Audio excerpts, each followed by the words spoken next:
Oh my god, I can't believe this journal is actually finished. I only had about 5 or 6 pages left, which I am now using for random notes because I don't want to waste paper.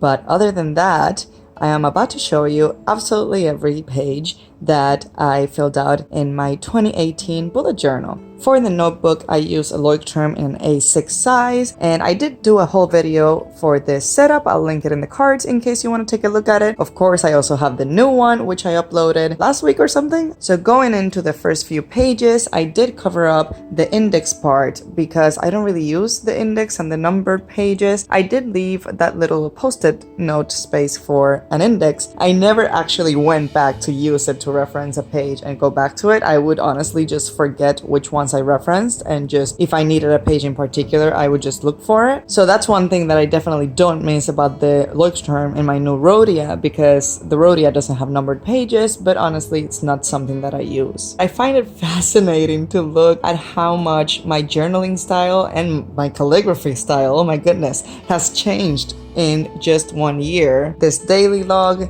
that I stopped using after 2 months of doing it. No, this I did use for more than just 2 months, because I remember I used to use it on the little notebook that I used to use before I started the Leuchtturm. I really love looking through and seeing everything I've been doing, what I choose to spend my time in, and it just reminds me what I care about and what I don't care about any longer, and what I still care about and want to improve. I think that's a huge value of keeping not just a bullet journal, but whatever type of journal. It's just a really good way of bettering yourself. At this point in April and May, I was still doing more of a pre-planned setup, and by that I just mean like putting the days of the week before I actually get to them. So I was planning on a weekly basis, not on a daily basis. That changed in a few months, as you will see shortly. Oh, I remember these. I really enjoyed doing this kind of journaling spreads where I just combine a bunch of different inks and use that as a way of differentiating between different journal entries within a same page, and then just putting random stuff within it and just having 0 blank space, with the bird in that spread and that Goulet pen in this spread that was from a Goulet thank you note. You'll see those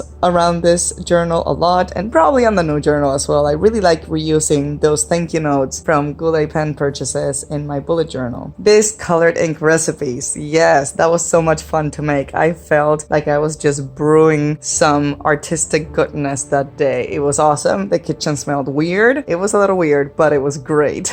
I like how much journaling I used to do. I feel like on the latest months I haven't really done as many journaling spreads, like just putting stuff and ephemera and memories and just writing away. I mean, I kept consistent with it, but I definitely did it more at the beginning of this journal than right now. I don't know, I haven't really sat down. I feel like that's just one of those things that comes in waves, and sometimes you do it, sometimes you just don't, but I know that I'm gonna get back to it. I don't feel the need to pressure myself into getting back to it. It's just, it'll come when the time is right. Oh my god, my calligraphy has improved, because goodness gracious, I'm looking at this and I'm cringing a little bit.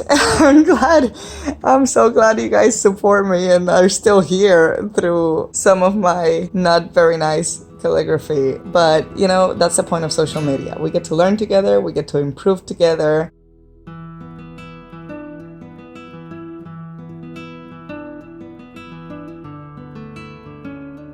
Oh, this is when the Italian starts. Last year I actually spent a month and a half in Italy, if you haven't been following me for too long. And so in order to motivate myself to learn some Italian, I started doing the days of the week in Italian, which is just a simple thing that you don't really use in normal life anyway. I don't think I ever used the days of the week on normal conversation, but it did make me look at Italian on a daily basis. And then that would motivate me to actually go back to Duolingo and study it. That didn't last, of course, past the trip, but I still have quite a few Italian friends that I sometimes practice a word or two with. I would like to actually learn it though. That's a language that I love the way it sounds. It's a little easier for me because of Spanish, and I think it would just be fun. Of course, I'm learning Russian as well. Well, that's an overstatement. I want to keep learning Russian. I've been neglecting it for a while. I just need to get more into languages. I think that should also be one of my 2019 goals. Oh, on this Jellyfish Spread, I remember I really disliked the way that the one on the left turned out on the top left corner, but I really liked the one on the right, so I just went with it and continued it. Besides, I believe in the journal being just a place of expression, and expression isn't always perfect. You just have to live with the things that are not perfect and that you don't love. Looking through this is just convincing me to do more of these journaling spreads, because those are my favorites. Those are my favorite ones to just look back on. It's interesting to look at the weekly ones and see what I spend my time in, but the random journaling ones is just, it's more of delving into past Maydi's mind,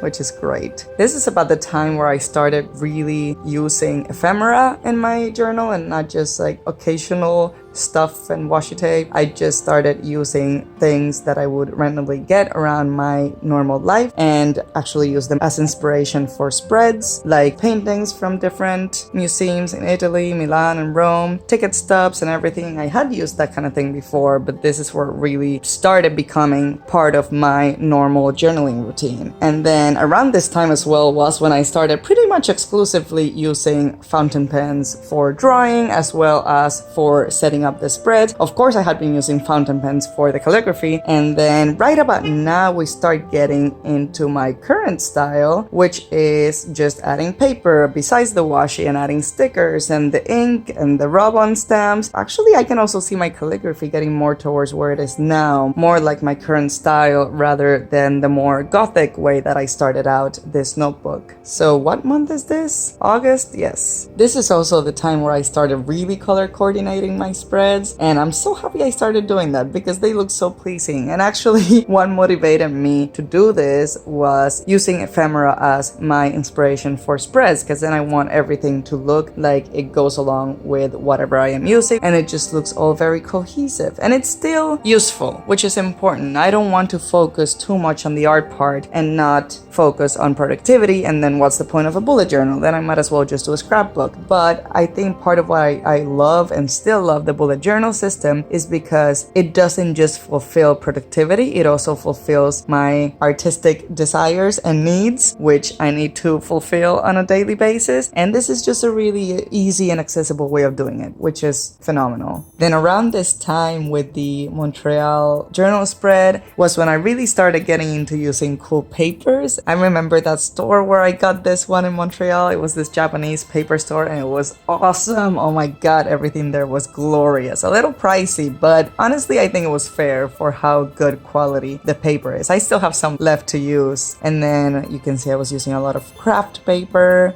still with the washi tape, still with the stickers, still with everything else. It was just more about the intentionality of colors and materials and textures, patterns. And then you can see how I had my stenciling phase and my ink dabbing phase, which obviously hasn't gone away yet, but I haven't used that stencil for a while though. I need to get back into it. And here I was just full-blown really obsessed with the cool papers. I went to Michael's and I right now have a stash of Halloween papers. I have Christmas papers, and then of course just some neutral papers that I can use throughout the whole year. I find that those are really good to aid the color coordination within spreads, because then the paper would indicate what combination I want to use within that whole spread, and sometimes even within that whole month. That's pretty much how I picked the October colors using purple and black. It was pretty much because everything I got and I liked at the store was pretty much those colors, so that steered me towards this particular color combination. And then before I keep rambling about materials and color combinations, I want to talk a little bit about what I want for my journal for 2019.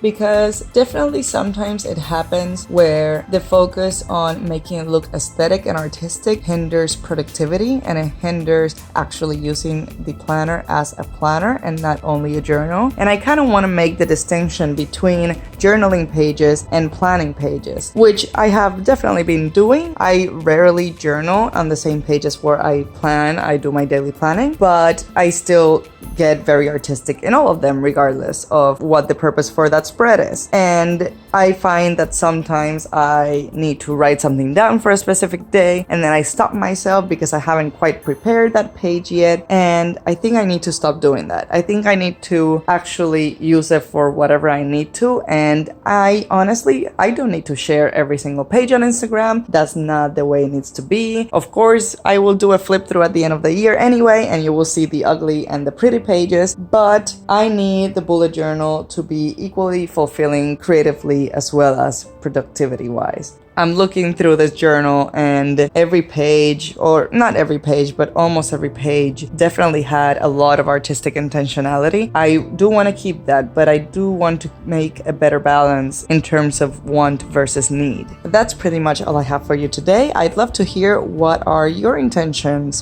for 2019's bullet journal or planner, or whatever method it is that you use for your journaling or planning. I think we could all learn a little bit from each other. That's the beauty of this system. It's a constant change and it's a constant learn. And I was actually recently talking about this with someone on Instagram, that it wasn't until I stopped focusing too much on making things consistent and perfect that I actually got better at the bullet journal system, and it actually felt like it was helpful, was when I stopped feeling like I just need to figure out a system that works and always use it on a monthly basis and keep it the same, because if I'm gonna do that, I might as well just design a planner and use that every month. So instead, that's why I use a bullet journal. It is so that I have the freedom on a not just monthly basis, but on a weekly and daily basis. I have the freedom to change whatever I need to change in order for it to serve me. And of course, because it's fun, and it's fun sharing it all with you. So thank you so much for being here. It's been such a wonderful year with all of you. I'm excited for the new journal. I already started working on it. If you haven't checked it out, I will put the video of the most recent setup, the January setup, in the cards. But I'll see you next week with another video, and have a fantastic day. Bye!